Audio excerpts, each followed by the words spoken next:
जंगल में एक उल्लू और कौवा दोस्त थे। उनके घर भी पास पास ही थे।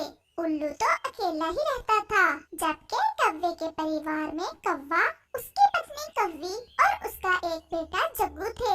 और फिर एक दिन कालू कौवा और उसकी पत्नी गोरी कौवी उल्लू के पास जाते हैं और उससे कहते हैं, उल्लू जी, हम जरा भोजन की खोज में जा रहे हैं। हमें शाम हो जाएगी। तुम्हें तो पता है भोजन पास से मिलेगा नहीं, हमें थोड़ा दूर जाना पड़ेगा। तुम हमारे घोंसले में बैठ जाओ और हमारे बेटे का ध्यान रखना। हम लौट कर आते हुए तुम्हारे लिए भी कुछ खाने को ले आएंगे।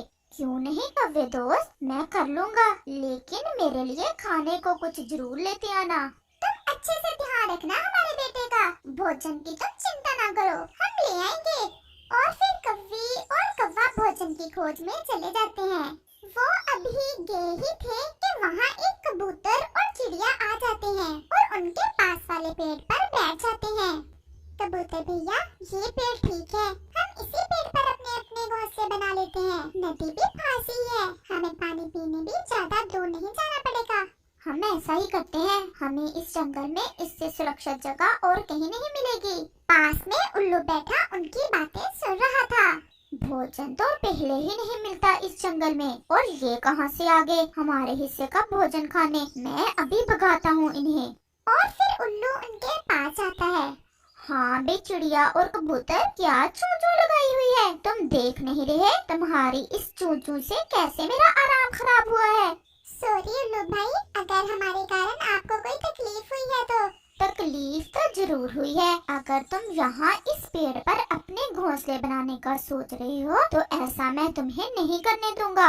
उल्लू भाई, क्यों गुस्सा हो रहे हो आप? हम पक्षियों की कोई बात नहीं होती। सब जंगलों पर सब पक्षियों का एक जैसा अधिकार होता है। अगर हम यहाँ अपने घोंसले बना लेंगे तो इससे आपको क्या तकलीफ होगी? कबूतर, तुम्हारी जुबान तो कुछ ज्यादा ही बड़ी है, देखने में छोटी सी लगती है, बोलते बहुत हो तुम। मैंने जो कह दिया सो कह दिया, तुम्हें यहाँ से जाना ही होगा। कबूतर भाई, लड़ने का क्या फायदा, हम कहीं और चले जाते हैं। अगर ऐसे डर कर भागते फिरेंगे तो फिर कोई हमें घोंसला नहीं बनाने देगा। मुझे भी कबूतर कहते हैं। और उल्लू जी, तुम भी सुन लो, जो करना है कर लो। हम यही अपने घोंसले भी बनाएंगे और रहेंगे, तो फिर देखते हैं। और उल्लू वापस कौवे के घोंसले में जाकर बैठ जाता है। चिड़िया और कबूतर अपने अपने घोंसले बनाने का काम शुरू कर देते हैं। चिड़िया बहन, आप सूखा घास लाओ और कुछ दिन के, और मैं इनसे घोंसले बनाता हूँ।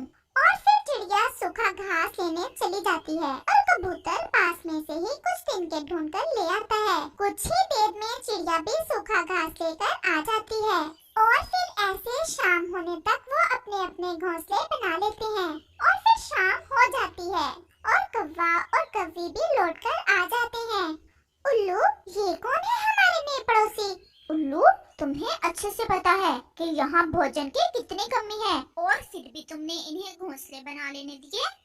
बड़ा बदमाश है ये कबूतर। मैंने उसे रोका तो कहने लगा, जो होता है कर लो, हम तो अपने घोंसले बना कर रहेंगे। मैं देखती हूँ इसे। और फिर गोरी उनके पास जाती है। हमारे उल्लू भाई ने तुम्हें बताया भी है कि ये इलाका हमारा है, लेकिन तुम दोनों ने फिर भी अपने घोंसले बना लिए। कौवी बहन, हम बस कुछ ही दिन रहेंगे यहाँ, और फिर जैसे ही बाहर आएगी हम दूसरे जंगल चले जाएंगे।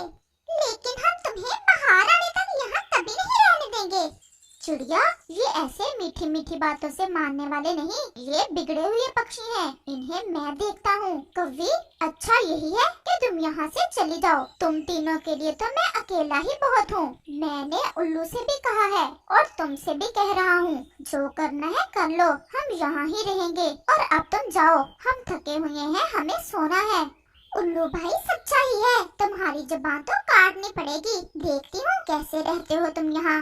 और फिर गोरी कौवी अपने घोंसले में चली जाती है। और फिर रात हो जाती है। चिड़िया और कबूतर अपने अपने घोंसलों में सो जाते हैं। लेकिन उल्लू, कौवा और कौवी तो सर जोड़कर बैठे थे कि कैसे कबूतर और चिड़िया को यहाँ से भगाएं। मेरी तो बहुत बेइज्जती की है कबूतर ने, मैं तो बदला जरूर लूंगी। कालू, तुम कैसे चुप करके बैठे हो? कोई उपाय निकालो। शर्म नहीं आती तुम्हें? एक कबूतर ने तुम्हारी पत्नी की कैसे बेइज्जती की है। मैं यही सोच रहा था। उल्लू उल्लू यार, हम इनसे लड़ तो सकते हैं, ये 2 हैं और हम 3, लेकिन ऐसे लड़ाई करने से ये यहाँ से भागेंगे नहीं।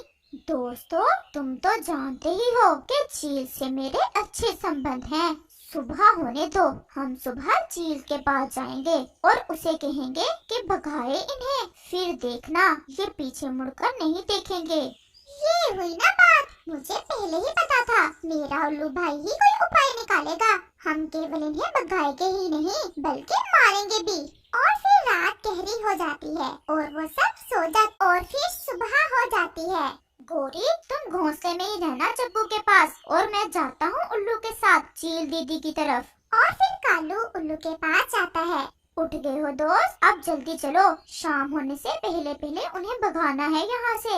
मैं तो तुम्हारे ही उठने का इंतजार कर रहा था, मुझे तो सारी रात शांति नहीं मिली। बड़ी बदतमीजी की है कबूतर ने मुझसे। और फिर वो दोनों चील की तरफ चले जाते हैं। कबूतर भाई, चलो हम भोजन ढूंढ लाते हैं।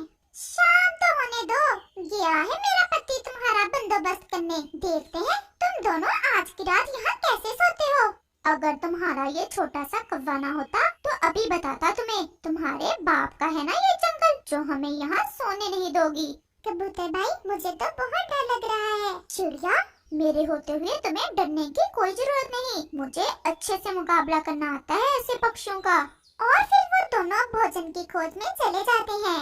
आओ भी मेरे पुराने दोस्तों, आज तो बहुत दिनों बाद मिले हो। कहाँ रहे हो इतने दिन? बस दीदी, आपकी याद आ रही थी, मिलने चले आए, और एक काम भी था। काम? कैसा काम? मुझसे क्या काम पड़ गया तुम्हें?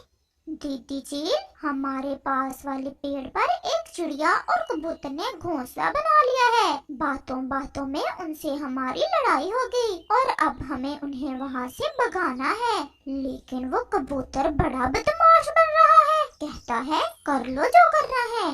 तो रह लेने दो उन्हें भी, तुम्हारा क्या ले जाएंगे वो? दीदी, बात यहीं तक नहीं है, उस कबूतर ने मेरी पत्नी की बहुत बेइज्जती की है। अब तो इज्जत की बात है। मैं तो उन्हें ये कहकर भी डराया हूँ कि मैं अपनी चील दीदी को लाता हूँ। चिड़िया तो डर गई, लेकिन वो कबूतर तो आपके नाम से भी नहीं डरा और बोला कि अभी लाओ, मैं भी चील की आंखें निकाल दूंगा। कालू कौवा ऐसे चील को गुस्सा दिलाता है। फिर तो वो कबूतर पीटेगा मुझसे, और जरूर पीटेगा। चलो मैं देखती हूँ। और फिर ऐसे वो चील उनके साथ चली जाती है। थोड़ी ही देर में वो पहुँच जाते हैं। आ गई मेरी बहन, आ गई। मुझे पूरा विश्वास था मेरी बहन मेरा बदला लेने जरूर आएगी। गोरी, ये तुम्हारा छोटा बेटा कब पैदा हुआ? अभी पिछले महीने ही निकला है अंडे से, अभी अच्छे से उड़ नहीं सकता। कहाँ है कबूतर और चिड़िया के घोंसले? दीदी, वो सामने है। सुबह से गए हुए हैं भोजन लेने, बस आने ही वाले होंगे। वो अभी ऐसा कह रहे थे कि कबूतर और चिड़िया वापस आ जाते हैं। बहन जी, आगे है वो, पास से भगाना ही है या 2-4 चोंचे भी लगा दूं? उस कबूतर के बच्चे के तो 2-4 नहीं बल्कि बहुत ज्यादा लगानी है। कबूतर भैया, वो चील उनके पास क्या कर रही है? कहीं ये हमें मारने तो नहीं आई? चील को देख तो कबूतर भी डर जाता है।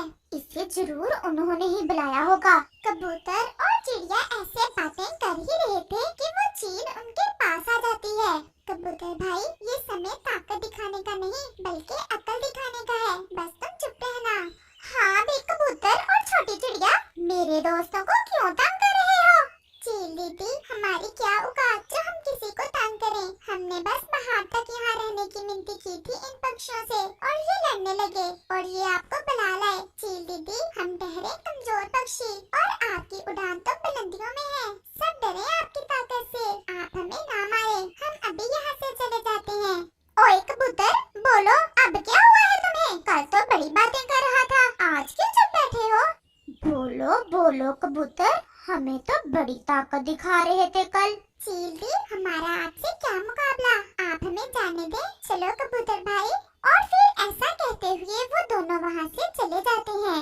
ये पक्षी तो बहुत अच्छे थे, ये शैतान पक्षी ऐसे ही लड़े हैं होंगे उनसे। दीदी आ जाए, वो तो आपको देखकर ही भागे। अब आप आई ही हैं तो हमें भी कुछ सेवा का मौका दो। और फिर चील उनके पास चली जाती है। जो आँख के इशारे से डर जाए उसे मारने की जरूरत नहीं होती। बस आपसे डरा है ये कबूतर, नहीं तो कल हमें मारने की बातें कर रहा था। वो बातें कर रहे थे, लेकिन चील का ध्यान तो बार बार उस छोटे कौवे पर जा रहा था और उसके मुंह में पानी आ रहा था। गोरी और कालू, जाओ और लाओ कुछ अपनी दीदी के लिए खाने को, मुझे भी बहुत भूख लगी हुई है। चील दी, आप इधर ही बैठे हमारे घोंसलों के पास, हम अभी कुछ लेकर आते हैं। और फिर ऐसा कहते हुए कालू, गोरी और उल्लू चील दीदी के लिए कुछ खाने को लेने चले जाते हैं। दीदी, और वो भी इन शैतान पक्षियों की, बहुत दिनों बाद ताजा मांस मिला है खाने को, और वो भी छोटा पक्षी, ये तो मेरा मनपसंद भोजन है। और फिर ऐसा कहते हुए चील छोटे कौवे को मारकर खा जाती है और वहाँ से चली जाती है। थोड़ी ही देर बाद जब गोरी, कालू और उल्लू वापस आते हैं, तो गोरी अपने बेटे का खून देखकर जोर जोर से रोने लग जाती है और उन्हें उनके किए की सजा मिल जाती है। प्यारे दोस्तों, इस कहानी से हमें सीख मिलती है, कभी किसी कमजोर पर जुल्म मत करो, क्योंकि कभी कभी कमजोर के मन से निकली हुई आह जालिम को उसके अंजाम तक